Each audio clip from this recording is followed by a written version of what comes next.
No, it's okay, I think. Otherwise we'll get kicked out, I think. Labels on? I put mine off, but it's Okay, doesn't matter. Do you want them off or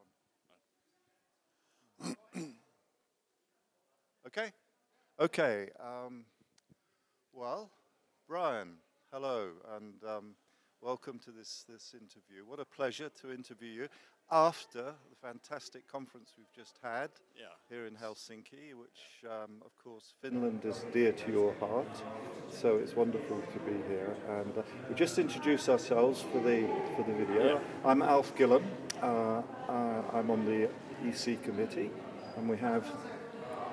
Hello, my name is Jen Kilyon, and I'm also part of the executive committee of ISPS International, and we both have the pleasure of being able to interview Brian Martindale about his pioneering work over the years with ISPS International. So we've just going to have a conversation with you and find out about how you got involved in the first place, what it's meant to you, what's been special, and perhaps a little bit about where we might like to go next. But let's see where the conversation goes. Okay? Do you want to start? Okay. It sounds a bit like open dialogue. Yeah. Okay. Do you want to say a bit first about yourself, Brian, and or do you want me to start off with a question? Do you mean in general, or well, I could start. Yeah. I'll start with just say really, who I am. How the hell did you find ISPS, and how did you discover it, and what? You know, I think that's important for people to know how that happens. Okay. So just a bit about the gestation period. I'm a psychoanalyst, psychiatrist, and I was working in London as a psychotherapist, medical psychotherapist. And how this all started was Britain, there was about to be a change in the European Union in terms of the freedom of movement of professionals. And there wasn't an organization in Europe representing psychoanalytic psychotherapy, especially in the public sector. So to cut a long story short, I and colleagues started a European organization of psychoanalytic psychotherapy to protect the interests of psychoanalytic psychotherapy in case of legislation in the European Union. And this led to the start of actually what became quite a large organization. And two colleagues of mine in England who had a long association with ISPS, Michael Conran and Murray Jackson, both had long connections to ISPS, but ISPS had never been held. There'd never been an international conference in the UK. And they were getting near retirement, and they weren't particularly keen on organizational issues. And they heard of this young whippersnapper called Brian Martindale, who seemed to have some organizational capacities based on this European Federation of Psychoanalytic Psychotherapy. And Murray came to a conference that we organized in Belgium, actually. Mm-hmm. And as a result, he and Michael persuaded me to come to the ISPS conference in 1991 in Sweden.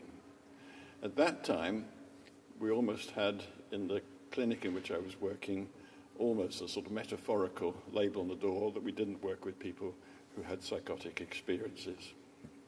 So this was a rather strange thing for me to come to a conference on psychosis. And but my goodness me, that 91 conference transformed my life, my professional life totally. I couldn't believe my ears what I was hearing of these range of psychological therapies being offered to people with psychotic experiences. So I became interested clinically, but actually I was persuaded to put in a bid, like you bid for the Olympics, a bid to hold the 97 conference in London. And I got a group together, and we went to Washington to the 94 conference, where there wasn't an executive committee at that time. Well, there was a sort of, but it was past organizers of conferences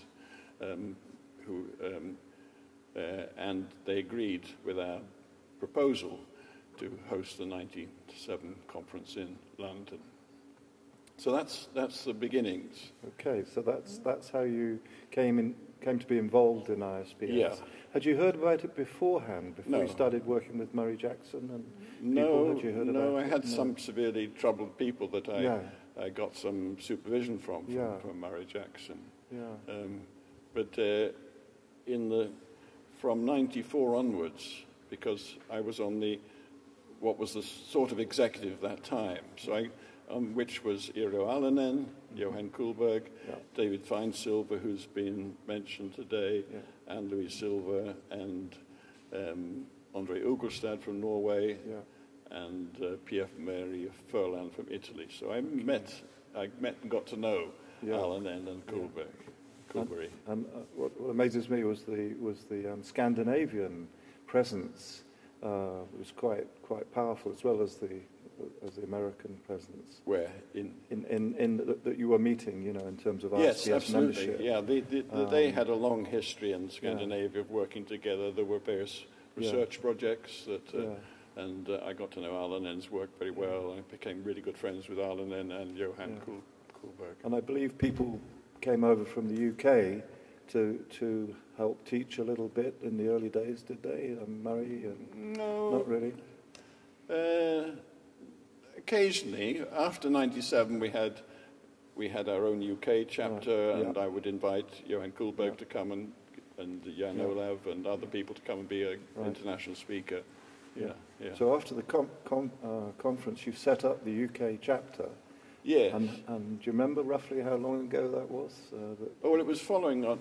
Okay, let's take a step back, because in somewhere the group of people who had before 97, the ISPS didn't do much apart from arrange conferences. I mean, they didn't have any other networks and so on. There were no national networks. There were no regular publications and so on. I think there may have been newsletters. So not in any part of the world. No, there were no. Sorry.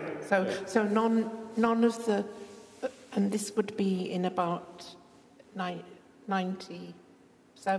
In the years building up to 97, I, together with those I took on board the idea of reconstituting the ISPS to make it into a much more active organization, and how was it going to develop, and so on. So there's a lot of work involved in that, besides organizing the 97 conference, which had 800 or 900 people attending it in London. But based on my experience with the UFPP, I knew how to write a constitution, and discussed with them the idea of networks was built into the constitution, and from then on, the president of the ISPS was not automatically the person who'd been the previous conference organizer. So that changed. Okay. So I, for instance, was not the president after ISPS 97, but Johan Kullberg was elected, and so on. Okay. And so how did that election process start? Can you remember what? Well, we had a constitution, in a way, that actually, by which were well, I think probably what happened was, at the 97 conference, the members who were present agreed the constitution. And then, because we had no previous system, Johan Kullberg was selected as the first president, and from then on, we had a built-in system of elections, which is very similar to the way it is now. So that's when they became members of ISPS, do you think, at that point? Can you remember? From then on, we started the networks. So immediately following on from the 97 conference, the US formed, I think. I started the UK chapter, and the chapter started around the world gradually. So that was the whole part of the function of the executive, was to promote the networks. Right. Yeah, so just wondering, when in that process of it growing, did it develop so that the membership widened beyond a group of psychotherapists and psychiatrists? I have a feeling that from the beginning in 97, I have a feeling that from because we didn't want a membership according to trainings and things like that. So I have a feeling that from the beginning it was open membership could be as was of people interested in the field. Yeah. And of course, people with experience and family members have an interest in the field. So I think from the beginning they became members. Yeah. So it became like an organic process. Certainly in the UK, that was part of the thought-through process in a way, right from the 90s, from then onwards. Yeah, because that's in a way is one of the things that makes ISPS special. Absolutely. Because normal conferences is professionals usually discussing research and things like this, and yet there was this change, this shift in recognising that people with experience had huge amount to offer. So in that way, it was fundamentally different from the EFPP, which I'd set up. So it was a different type, which was membership by only for members who were trained psychoanalytic psychotherapists. Now, this might be too big a question, but you've obviously had a huge influence in making this organisation what it is in many ways. Have you got any thoughts about where you'd like to see it going next? You want me to speak about that now or a bit later on? A bit later on. I think, to some extent, I think the organisation has stabilised for quite some time and hasn't developed in the sense of its membership and so on. If anything, membership may have fallen back in certain countries, and in some countries it's doing very well. It's growing, so I think that we need to do more in the terms of reaching out and connecting with other organisations and so on. And I think that somehow I think that probably we need to start thinking about a slight restructuring, in which we might. Well, one idea I have is that actually, like we had UFAMI today and other organisations with common interests, we might find some way of linking up with them in some way. Yeah. One of them being Soteria. Remember we spoke about yes, that. Yes. Yeah. For instance. Yes. Yes. Okay. But I think they're, to some extent, they are the converted. Yes. Yes. So we need to reach out to them to be a larger group. Yeah. But we also need to find a way into mainstream psychiatry and psychology and so on. Yeah. But if I just quickly take you back a little bit, because we've jumped ahead to the future and a memoir of the future, but because you formed you were chair of ISPS when I found out about it a little bit. You were chair of ISPS the UK for many, many years. Yes. I think you held the fort. Yes. How long was that for? I mean, do you remember? I can't remember exactly. Yeah. I know we started, I think we had our first meeting in 98. Yeah. And we had some residential meetings. We had 300 people coming, and we had at least an annual meeting. Sometimes we had more than one meeting in a year. Yeah. We were in Colchester and Reading and other places. And we had an very active committee. Yeah. Probably 8, 9, 10 years. I was probably chair until David Kennard took over. Yes, I remember. I remember. Yeah. And do you think? I mean, I tend to feel that one of the things that's helped with bringing people, that helped with me, was the conferences that were being run, where you got a chance to meet people and find out the philosophy, if you like, or what's behind ISPS. So, do you think more conferences or? No, because they're a huge amount of work and. I mean, one idea might be to have a separate conference subcommittee, because I think the EC, to my mind, the work of the EC gets too caught up in conferences and hasn't got the room space to do other things. Yeah. So there might the idea of an EC of a conference subcommittees. Yeah. But I think webinars are important. Yes. Webinars are important, which bring in some income. Yeah. I think post-COVID, people have gone back to understanding that these things can be actually very, very successful and helpful for people. Yeah, and financially, because I think the Open Dialogue webinar that we did with Nick Putman when the book came out about Open Dialogue, I think that brought in quite a lot of money. Yeah. Obviously, it was shared with Nick's organisation, but if it was just an ISPS conference. Because one of the things about ISPS is it doesn't receive money from anywhere else, so it generates all its own finances itself.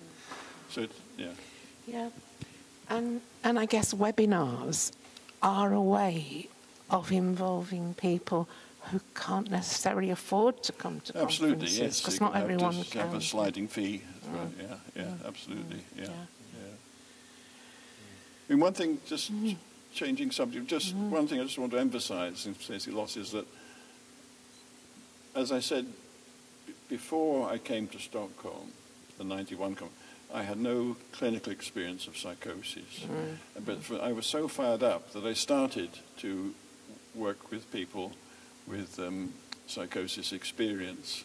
And I actually changed my job in London. I moved to another place so to be closer to psychiatry. And coincidentally in 97, the Labour government came in Britain and soon after announced their development of early intervention in psychosis services.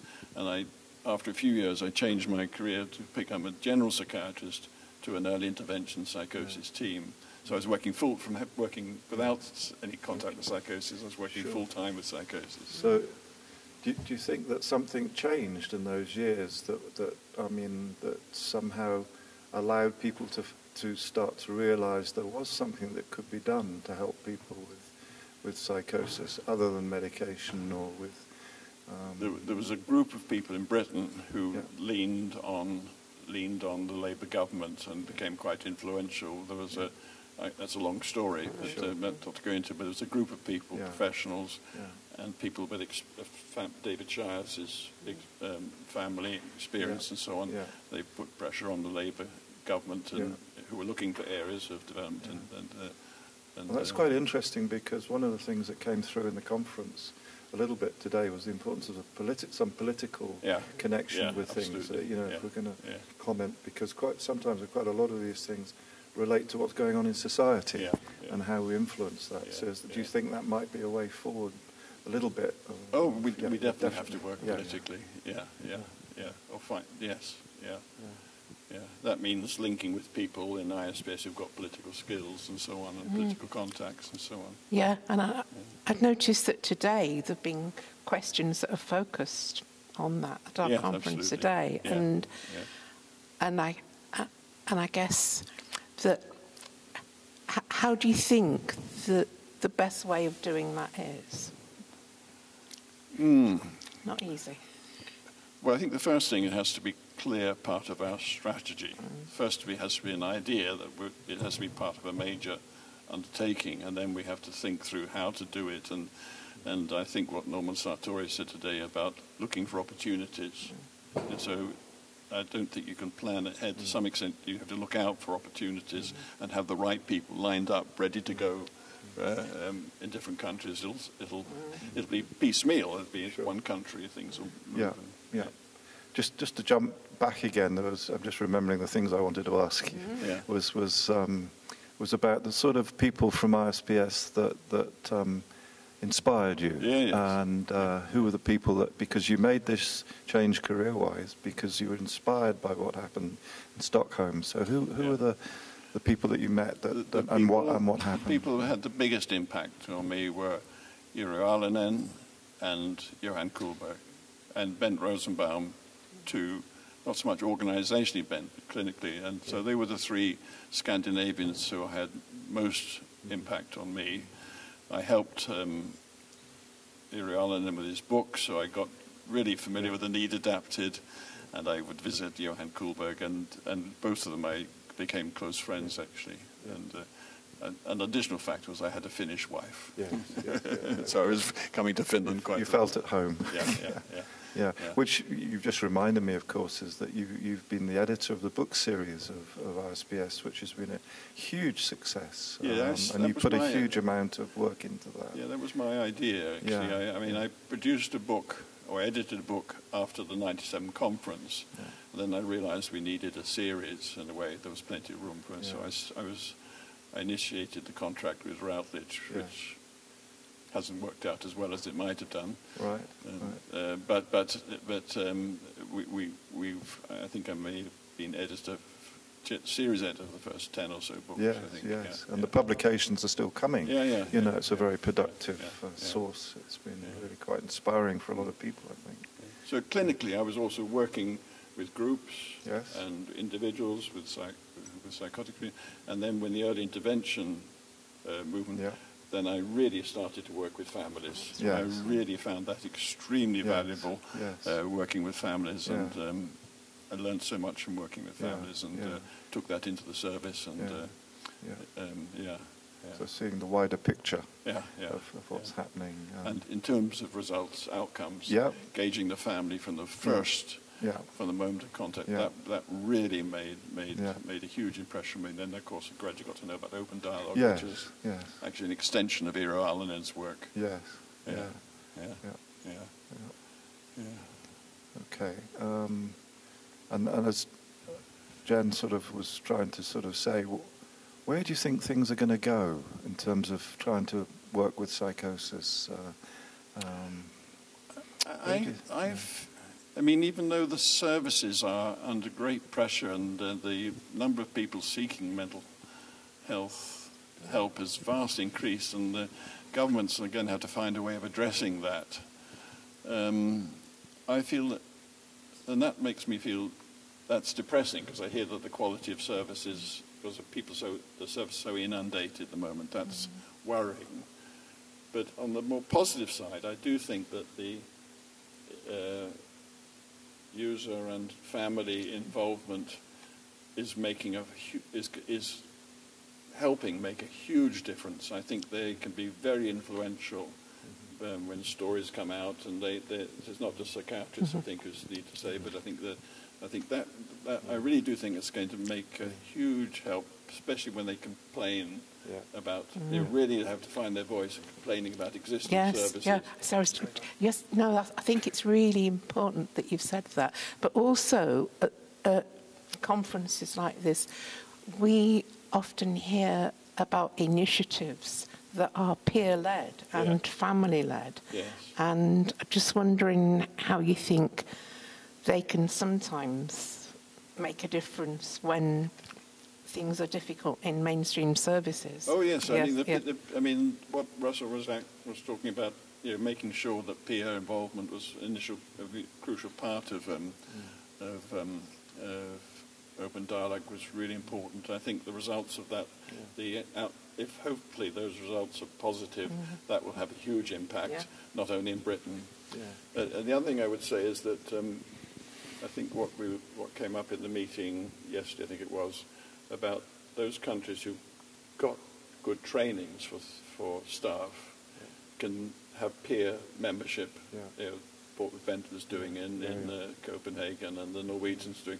I think we need to use much more that resource and learn from one another.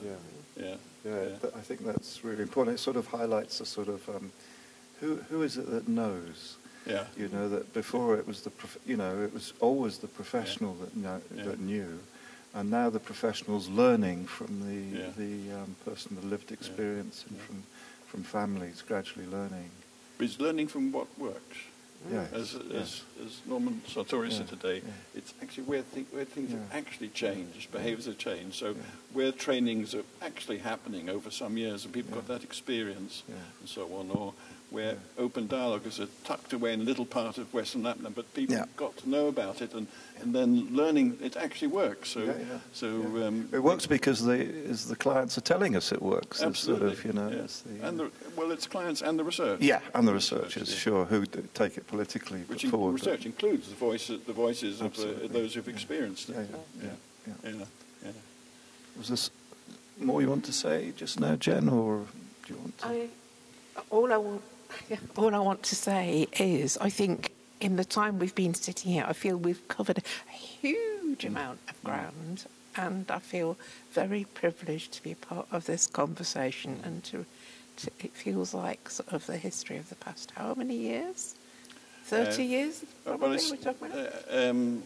I first, 91 was when I first, so I must have heard about it in 1990. So 34 years now. I think we've covered a lot of ground. So perhaps all I want to say is there anything else you'd like to say before No, I just want to say how really important ISPS has been to me. It's transformed my professional life completely, the way I work, the way I think, and I mean, I never knew I was going to be an organisation person, but it's been a real pleasure to have played a part in creating the structure of ISPS. It's been a privilege to know you, Brian, you know, and you've been a sort of inspiration for me. And that's one of the things that you're mentioning there about it being important to you. It came out from the conference quite deeply is how it's a home for people. Yes, absolutely. Not just for the people with psychosis, but also for the people who work in the area too, and for the carers. Very supportive. So there's a sense of because behind that was the loneliness and of doing this sort of difficult work. Yeah. So I'd just like to say a big thank you, Brian, for giving us your time and for being here with us for so long. Thank you. Thank you for asking me. Yeah, thank you.